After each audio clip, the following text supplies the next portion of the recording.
her, bold, brave, her, with Dr. Pam Peak. Hey, I'm Dr. Pam Peak, and this is episode 506 of the Bold and Brave Her podcast. Today, I'm joined by Dr. Sunita Sah, and she is the author of Defy, the power of no in a world that demands yes.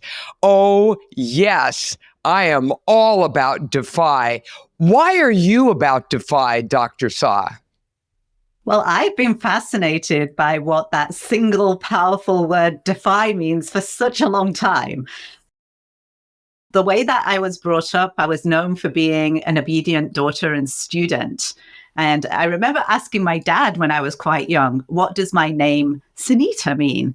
And he said, in Sanskrit, Sunita means good. And mostly I lived up to that. And by good, what the messages that they meant was to be polite, to be nice, to obey, to not question authority, do as you're told. And we often get these messages growing up. We're expected to comply, and we start equating being compliant with being good and defiance with being bad.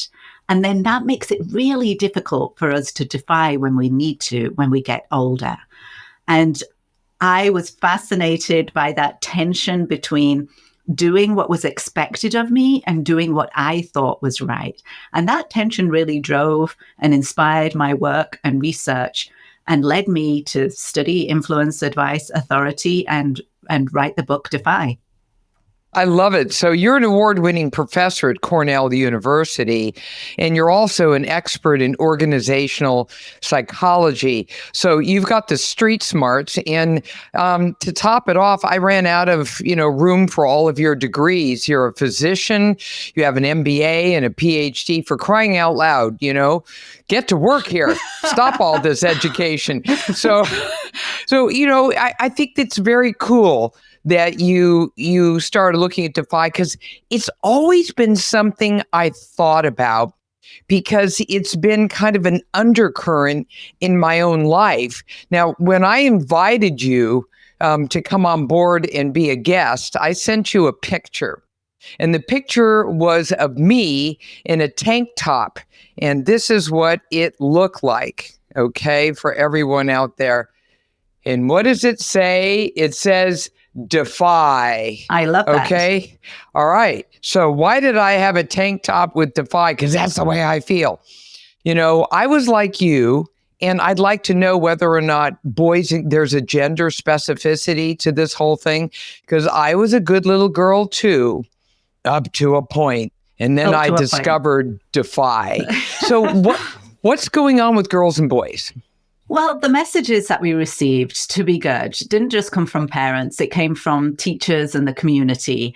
And especially girls were expected to comply, to be nice, to be polite, to serve other people. It's also a dynamic, I think, that's familiar to many children of immigrants, that we have this strict upbringing and expectations to be high achieving. So in some of my studies, I do see a gender difference in terms of some of the social pressure to comply. In others, I don't. And it very much depends on some of the psychological processes that are present, whether or not we've just simply been socialized to comply when we're younger. So I do receive messages from men as well, saying they had a similar upbringing, that they were expected to do as they're told, to suppress any emotions. And they really resonated with the concept of defiance. And what that tension really came, what I found in my research that substantially changed how I think and made a big difference is that I discovered that we've misunderstood what it means to defy. So we often think about defiance as being this negative thing, and that's how we're brought up to think about it. And even the Oxford English Dictionary, their definition of defiance is to challenge the power of someone else, like to resist boldly and openly. Now, I grew up in England, so I'm not one to disagree with the Oxford English Dictionary all that much, but it's your peeps. In this case, I do think that definition is too narrow and it doesn't honor our agency. And so my definition of defiance is that to defy is to act in accordance with your true values when there is pressure to do otherwise. So it actually reframes defiance to a proactive, positive force in society. Because if you think about it, Pam, all our individual acts of consent and dissent and compliance, they build up the society that we live in. And so it affects our lives, our communities, our workplaces. And that's why I'm so passionate about it. You know, it's interesting. I'm trying to figure out what I've been doing for a million years here. So I kind of do stealthful defiance, and maybe there's some kind of an academic way of looking at that one too. So I'll give you an example that I've used a couple of other times on my podcast, and that was when I was in medical school when dinosaurs ruled the earth. When I finally ended up in the operating room, so it was my first day for the OR. I was all excited and everything. I eventually ended up doing internal medicine and critical care. So you can understand that I kind of like that stuff. So I walked over. I'd never been in the OR suite. And they said, okay, go to the locker room, dress up, do your gig. And I said, no problem. And then I looked up and there were two doors. One said doctors, one said nurses, right? And so I thought, doctors and but I'm not a nurse. Then I noticed all the women were going into the nurses thing and all the men were going into the doctors thing. Now we had a little dilemma. It's like, well, wait a minute. So I went into the nurses thing, and with my horror and shock, and you probably have seen this too, maybe in your training, I saw that the nurses were dressed in these asinine dresses, and the OR is freezing cold. Why would you be wearing, and the dresses weren't like necessarily short, but your legs were, come on now, and plus, I'm like, no, that's not comfortable. So then I went outside again, and I watched as the doctors came out and they were wearing scrubs. And they look really comfortable, the pants and the shirt and everything. I thought, So I waited and I just sort of quietly, a little whistling. And then I waited for one of my medical school buddies to show up, a guy. And I said, go in there and grab a bunch of, medium bottoms, because the short, if you get short bottoms, they're short, and I'm tall, and some small tops. Can you grab a whole bunch, And he went in there without saying a word, said, sure, why not, and grabbed everything. And I went into the women's room and I put on those scrubs. And to the absolute, the nurses were stunned. They're like, wow, can you do that? And I said, I don't know, but I'm doing it because I'm not wearing those dresses. It's not happening. Not now. Not ever. Yeah. And I put it on, and the wildest thing happened. So the nurses were watching me carefully, like, is she going to get in trouble? Is this going to be a bad thing? She's defying, the requirements to put on it. But what I did was I just went out, I scrubbed with everyone else. They put on the big cape, as we always do. We went in, we did the operating room work. We came out, took the thing off, and I walked away in my scrubs. Not one person said a thing. At which point in time, the nurses immediately took all the dresses, trashed them, and immediately went to laundry and picked up all the new scrubs. So that's how that happened. I didn't yell and scream. Yes. I didn't say this is so unfair that, we're stuck wearing these ridiculous, dress things. Instead, I just did my own gig, and I did it quietly. And after that, everyone wore scrubs. Yes. Is that defiance? It is absolutely defiance. So it's similar, closer to one of the concepts I talk about, which I call quiet defiance, which isn't sort of the public declaration of, no, I can't do that. It's simply aligning your actions with your values and going along with that. And what's really nice about the example that you just described, which is amazing, by the way, that you did that, is that it actually affected other people. So it has this, what I call defiance domino effect, in that then the nurses reacted. They saw you doing this, realized it was fine to do, there was no consequences, and decided to follow the path that you had set out for them, which is wonderful. Well, it also reminded me of another thing, and tell me if this is quiet defiance. When I was a little girl, I went everywhere with my older brothers who were fraternal twins. So they're a couple of years older, but we look like a little triplet set, and they were always there to protect me and blah, blah, and all the rest of it. All right. So they got to go to a boys' club, which had a beautiful pool indoor, glasses around, beautiful glass windows around it and whatever. But I couldn't go in. I'm a girl. And there were no girls' clubs yet. And so what I would do defiantly is I would put on my little bathing suit. I was adorable. Okay, I got to say, there were some great pictures of this. I was just this tiny little thing, but I went with them and I had my bathing suit on and I would just stare, through the window, and the coach would always see me and feel bad, I'm sure. And the boys would learn how to do, all their little swim stuff. And then they, come out afterwards and I'd be standing there in my little bathing suit looking moderately pathetic. And I would do this defiantly every single time they had their lesson. I had my bathing suit on and I stared. And what was really interesting is one day, after doing this forever, the coach looked at me and, from inside, and he motioned, "Come in."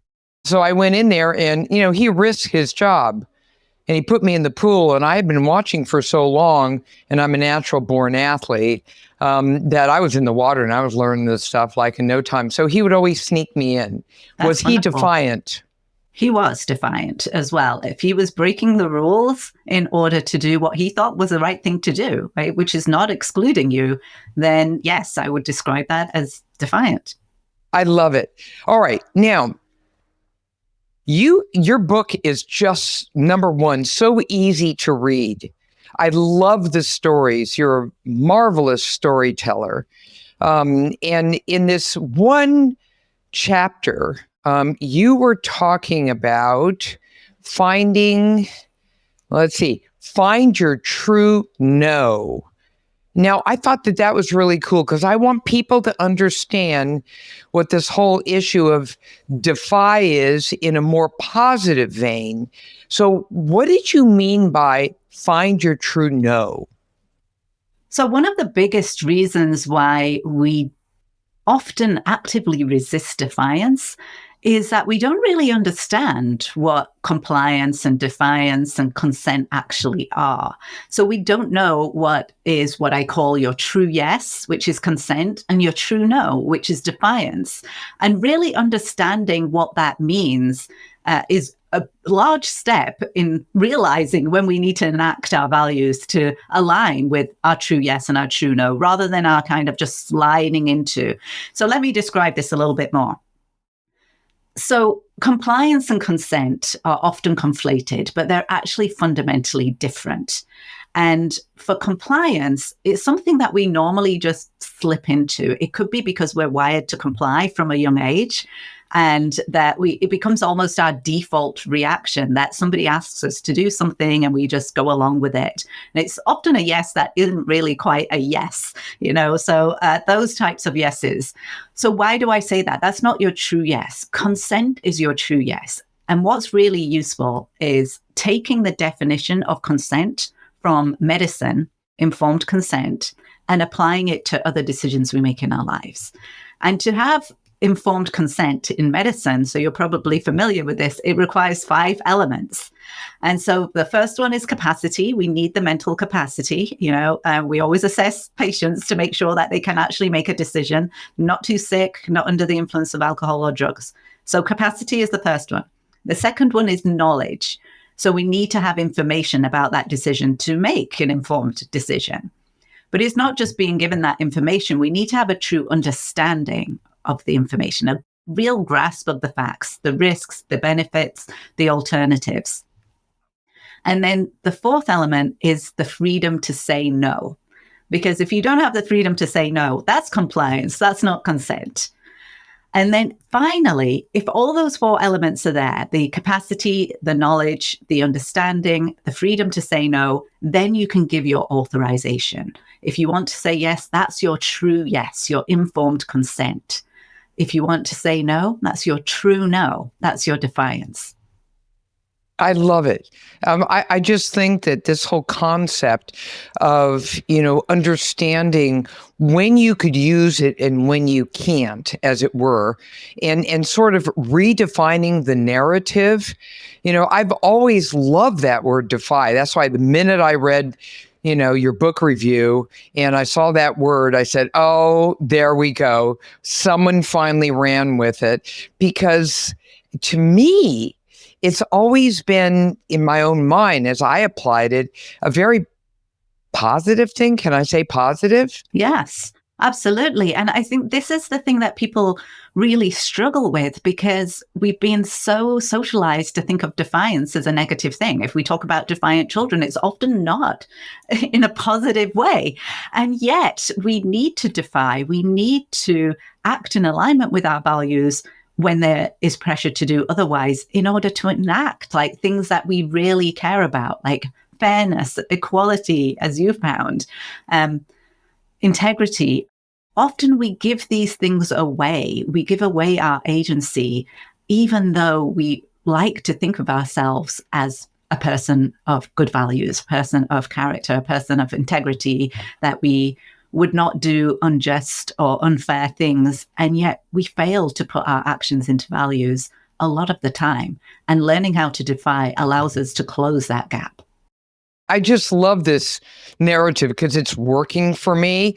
When we come back, I'm going to ask Dr. Sah to please tell us, what is false defiance? What's that about?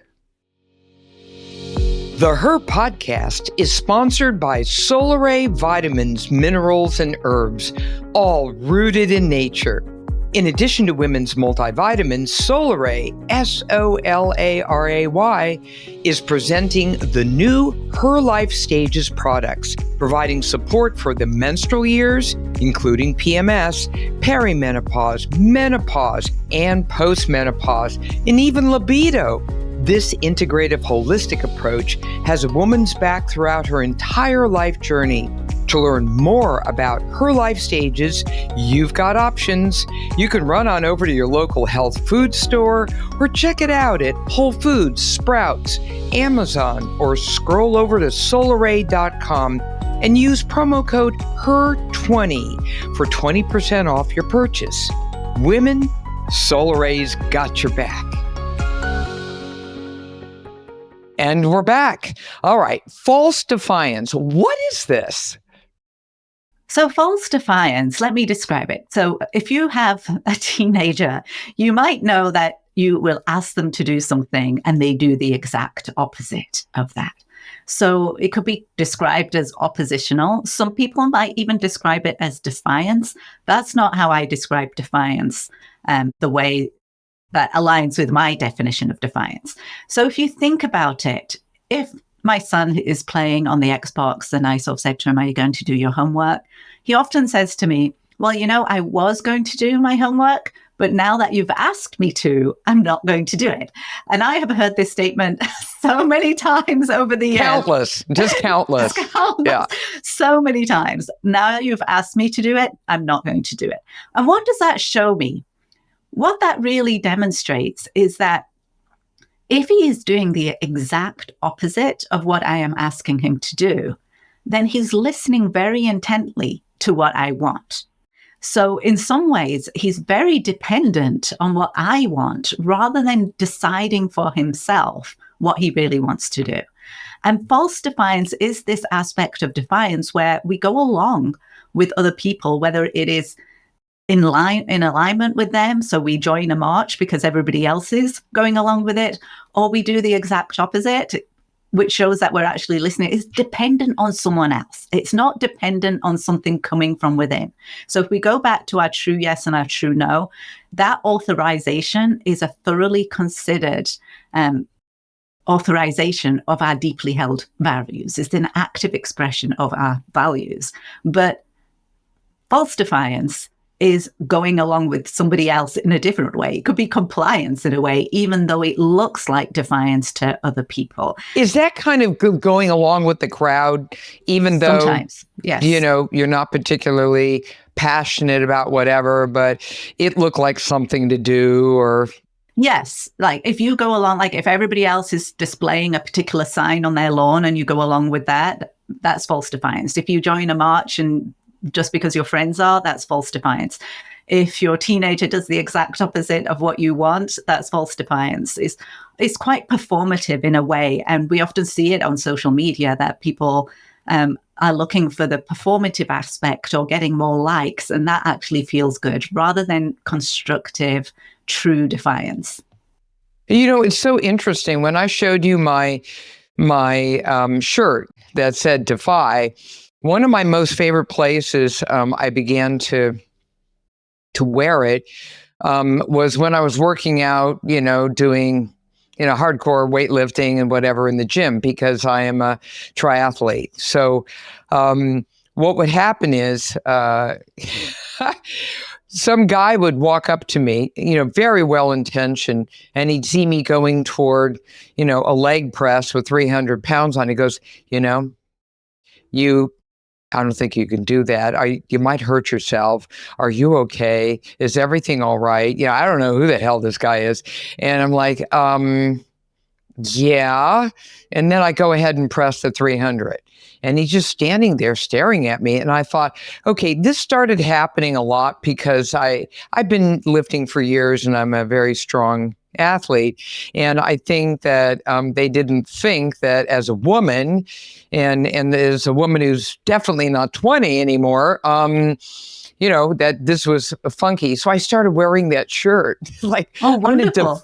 I'm going to defy the odds. I'm going to defy you. I'm going to defy the thought. And that's one of the things I love about getting people into fitness, for instance, because I want you just to go out there and defy. Do your first, 5K. Do your thing. When people are naysayers and they say, no, you can't do that because you're too fill in the blank. You're too old. You got issues. I don't know, whatever. It's interesting. When I hear that ramps me up. Now I really want to defy. Does that make sense?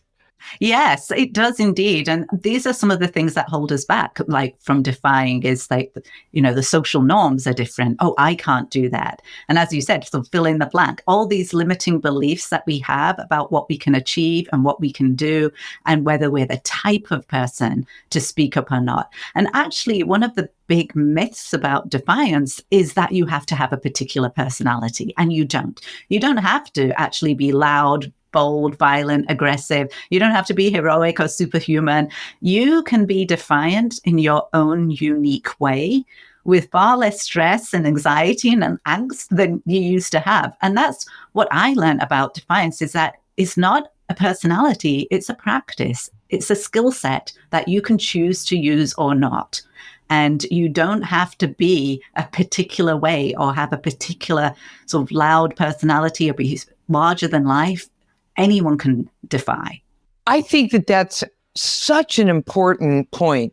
I think a lot of people have a stereotype of someone with a bullhorn standing on a soapbox somewhere yelling and screaming and doing their thing. They're, kind of loud and boisterous and, and maybe negative and angry and stirring up the mobs and whatever. When honestly, I think you would agree in your own life, how many of us know people who do that quiet defiance and sort of get their point across one way or the other and really are able to share valuable life lessons without having to grab the bullhorn, which I think is important, which brings me to this really interesting point of your book. And that is the whole part on becoming a moral maverick What is that? A moral maverick is someone who is in training for defiance. So someone who is learning how to speak up and defy when it matters the most. So they were mastering this aspect of and practicing the skill set of defiance. And that's what we really want. We want to sort of train our children, not just for compliance, but for defiance. We want them to speak up when something's wrong. And they can start with something small, such as children are very aware of what's fair and what's not. If somebody is being excluded from the group, they can say, I don't think that's fair. And so training our children for defiance is extremely important, because that is what holds many of us back as adults, is that we never received that training. We received far too much training in compliance and not anything in defiance. And that's what we actually need. And so we need to train to be moral mavericks, people who can speak up and act when it matters most. Is it easier for an adult woman or a man to do this? Have you looked at that? You know, when we talked a moment ago about boys and girls, what about adults? Well, if we have been socialized to comply, we find it very difficult to defy when we grow up. And one of the reasons, there's multiple reasons, is that we feel enormous pressure to go along with other people. Now, I've conducted numerous studies and experiments looking at this and looking at whether people take just really obviously bad advice. And unfortunately, what I see is really high levels of compliance. Like, people will take bad advice, even when they know it's bad advice, for a variety of reasons. But one of them is due to a psychological process I call insinuation anxiety. And that is a distinct type of anxiety that we have when we worry that our non-compliance with another person's wishes is going to be interpreted as a signal of distrust. So it insinuates that the person is not who they appear to be or should be.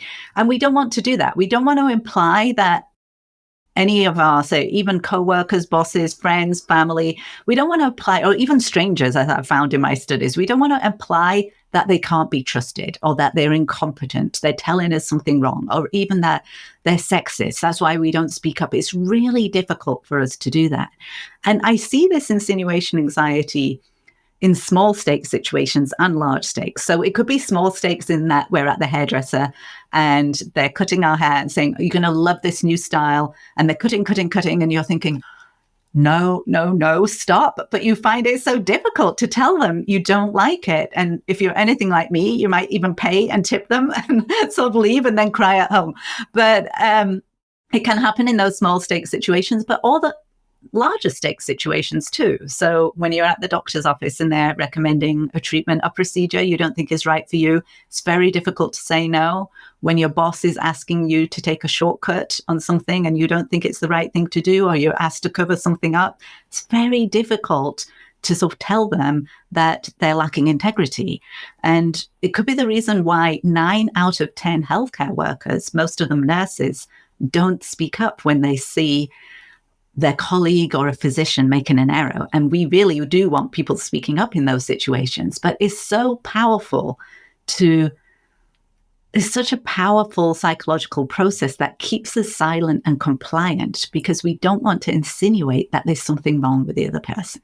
I think that women are people pleasers more than men. Yeah. So as far as insinuation anxiety goes, there was one experiment that I conducted, which was on looking at passengers on a ferry going from Long Island to Connecticut. So an advisor, well, it's actually someone who was pretending to be an employee of the ferry, coming up, asking them to fill out a short survey. And the survey was just innocuous questions, such as, was the ferry running on time? Is it clean? I wasn't interested in those questions.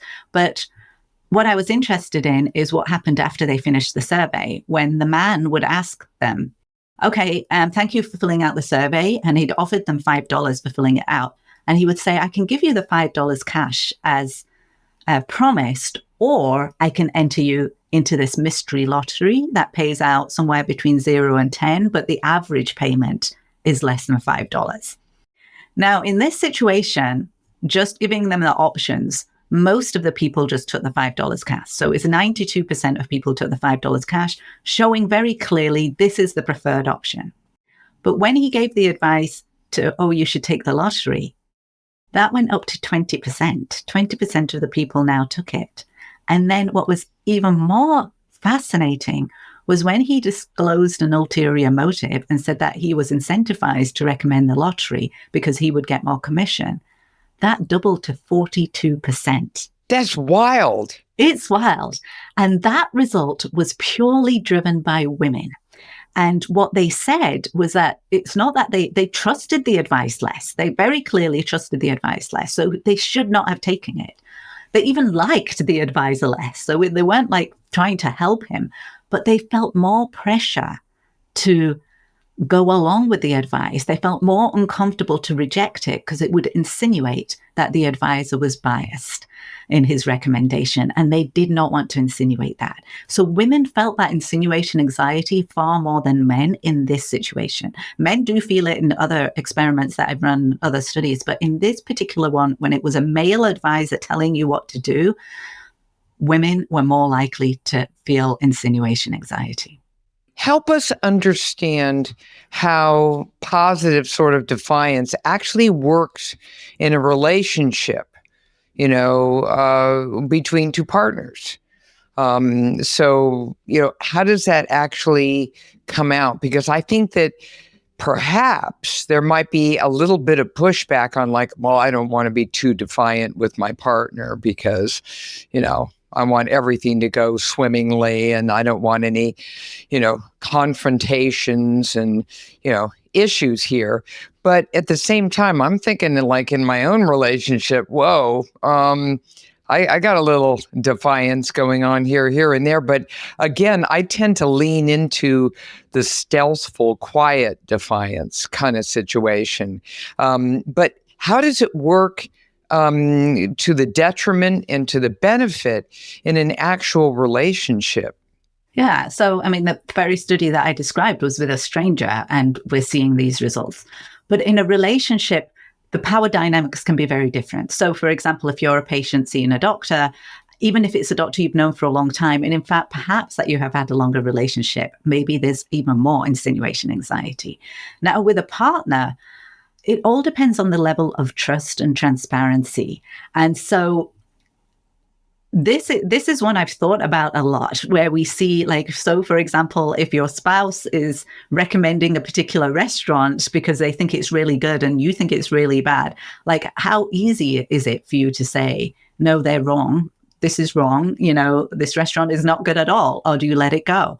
And even in situations that people have described to me that they might know that their spouse is cheating, but they can't ask them to wear a condom because that implies that they are, and that is insinuation anxiety.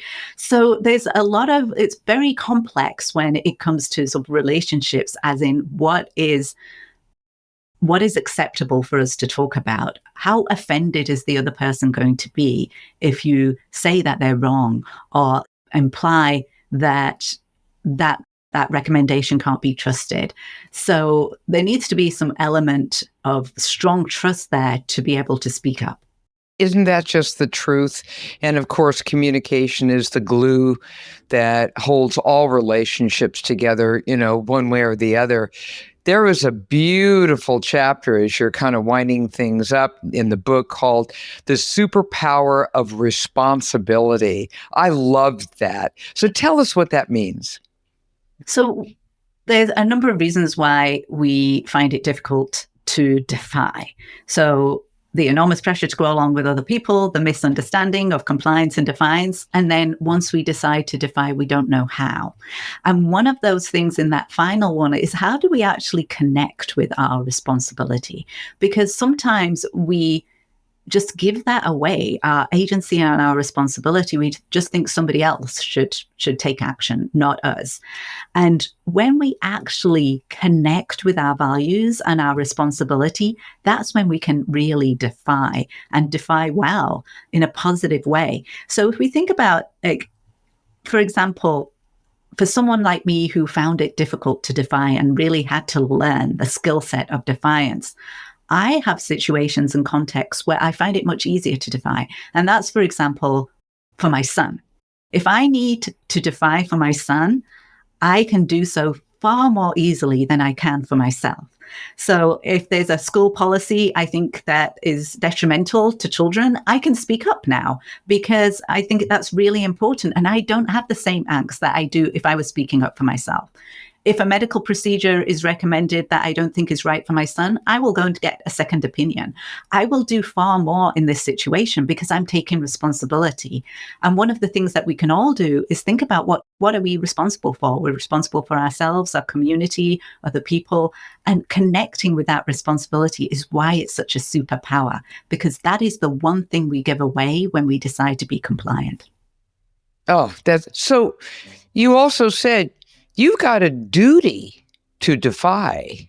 Yes. So do we? Well, if you think one of the first questions that you should ask in my defiance compass is, who am I?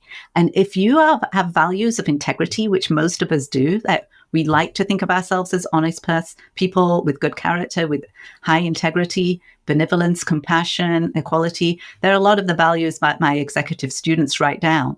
The third question that we ask in the Defiance Compass is, what does a person like me do in a situation like this? What does a person with these values do in a situation like this? So we connect with our aspirational selves, and we do have a duty to be defiant, because if not, it changes who we are. Like, we're not that person with those values if we can't put our values into action. So what's the role of bravery? Well, I say that you don't actually have to be brave. And the reason that I say that is sometimes you can be motivated by fear to be defiant. So I interviewed a rookie police officer who had trained during the incident of George Floyd, and he very much did not want to be like the rookie police officers in that situation. One was on third day on his job, the other was on the fourth day, and they complied with orders from their training officer to restrain George Floyd. And he didn't ever want to be in that situation. And he told me that he knew going into the police academy, into the police force, he knew there would be situations where he would be asked to do unethical things. And he would have to be prepared for those particular situations. And so he practiced for defiance in that situation and connected with his values and his responsibilities so he could defy. And so that's what you mean by, if someone is brave. Well, he said, like, there was one situation where he was asked to search a garage, and it was an illegal search because there was no standing for that search. There was no blood on the floor, nobody screaming. And yet they were like searching for stolen bicycles, and they wanted to go in. He was with two veteran police officers that day, and they asked, they said that they were going to open the garage door and go in. And he was like, we can't do that. He had just gone through the academy and he knew the law. And he said, even though his childhood stutter came back, he stood up to these people. And he said it wasn't because he was brave. He was actually motivated by fear, because he had an whole image in his head of what could happen, that they would go in the garage, the homeowner would come out, maybe with a gun, and start shooting, all because of something that they had done. And he imagined the worst case scenario. So he was very much motivated by fear at that point. But what I say about defiance is that you don't have to be motivated by a particular emotion. You don't have to be brave. You just have to connect with your values. You don't have to have a particular type of personality. If you have anticipated and you have learned the skill set and you have particular scripts in your head that you have learned and become more natural to you, then you can use those things. I think that understanding and defining bravery is extremely important. I mean, if you see someone, who needs help, life and death, and maybe they're in a burning car or something, and you're just running in there, that's very brave. That's extremely brave. And you've connected with something deeply primal that you need to be able to help someone and save their life. And that's extremely important. And the same thing goes when you take on big challenges in life, and you just have to kind of, gulp and then just get in there and do it, whether it's doing a big sports event that you've been training for, and boy, this is, here we go, or whatever. But I like how you differentiated that from the whole issue of fear, which I think that, people really needed to hear in a big way. I love that superpower of responsibility. Yeah. That to me is so, you ended everything with those beautiful words that I just love: dare to defy. So as we kind of swing to the end of this fantastic interview with you, I've learned so much. What do you mean by dare to defy? What kind of beautiful messages do you want to leave all of our listeners and viewers out there with the her podcast when we're talking about being daring to defy? Yeah, well, so many of us feel suppressed, that we don't have a voice or that it's useless to speak up.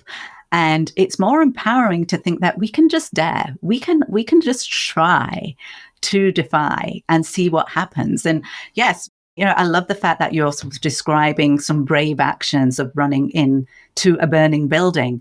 Like, I think courage is important. Courage you can have even if fear is present. I just want people to really understand you don't need to be a particular type of person. You don't need to have the self-concept of being heroic or brave or superhuman. Defiance isn't only for the brave or the extraordinary. It's available and it's necessary for all of us. And you can just simply start by asking, does this situation go against my values? And what I want to really get at is this value-driven defiance, the superpower of responsibility, not knee-jerk reactions. So let's make defiance a practice and get that action plan long before the moment of crisis, long before the burning building. I just love it. Okay, everyone out there in the Her Podcast land, defy. I'm sorry. I just love it. Dare to defy. And now you have a better understanding, and you'll have an even better understanding when you go ahead and run on out there and buy this fabulous book by Dr. Sunita Sah, and that's S-A-H is the last name. And the name of the book is Defy: The Power of No in a World that Demands Yes. I don't know, I'm thinking women, especially as they cross over from, right around the age of 50, they really start kind of like, hey, and the largest number of entrepreneurs, are women who have crossed over 50. They suddenly just go, my turn.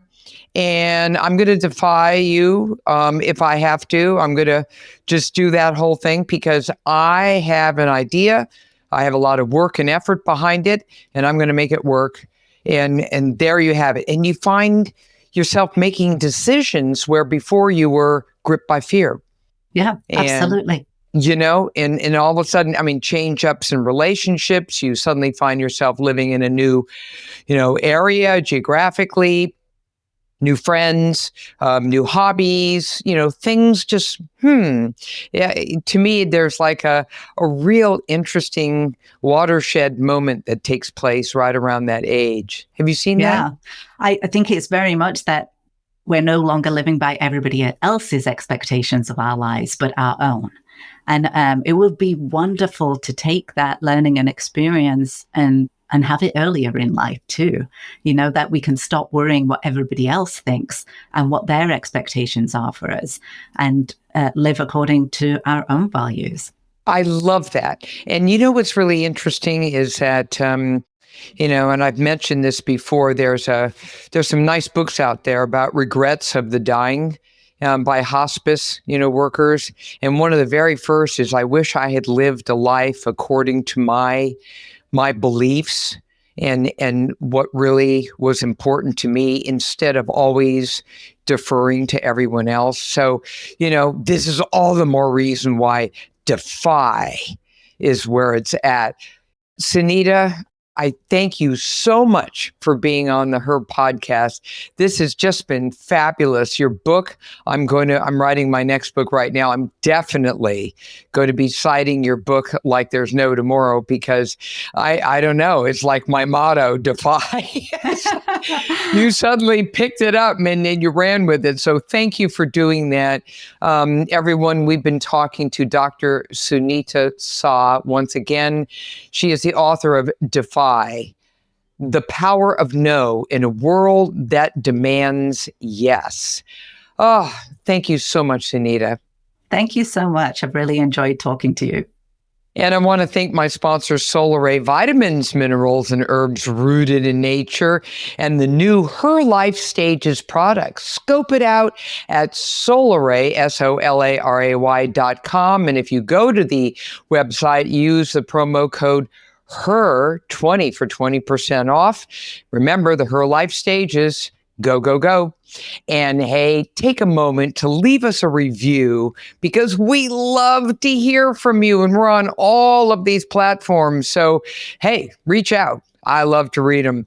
This has been a production of Podcast Health. And remember, your time in this world may be limited, but the things you can do with that time are not. So get on out there and carpe diem. How about that? Seize the day. Make it happen. Defy. Thanks for listening, everyone.